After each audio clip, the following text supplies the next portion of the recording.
তুমি নাই কোথাও নাই, বলো তোমায় কোথায় পাই। তুমি নাই কোথাও নাই, বলো তোমায় কোথায় পাই।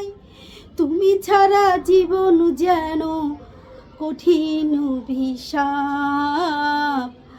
আজ আমার ভীষণ মন খারাপ, ও আজ আমার ভীষণ মন খারাপ।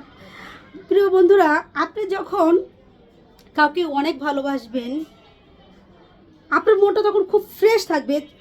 কিন্তু ওই ভালোবাসার মানুষটা যখন আপনার ওই ভালো মনটা খুব ফ্রেশ থাকার সময় যদি আপনাকে কোনো ভুল ধরে বা খুব কষ্টের কথা বলে, তখন কিন্তু আপনি অটোমেটিকলি ওই ফ্রেশ মনটা ফ্রেশ থাকবে না, অটোমেটিকলি খারাপ হয়ে যাবে। আপনার যতই চেষ্টা করবেন যে আমি আমার মনটাকে ভালো রাখার চেষ্টা করি, আপনি দিন শেষে পারবেন না, আপনার মনটা খারাপই হয়ে যাবে। অর্থাৎ ভালোবাসার মানুষের কথাও অনেক ইম্পর্টেন্ট। আপনি যাকে ভালোবাসছেন আদৌ সে আপনাকে বুঝছে কি না, সেটা আর কি বোঝাটা অনেক ইম্পর্টেন্ট। এটা কয়জনই বা বুঝতে পারে বলেন?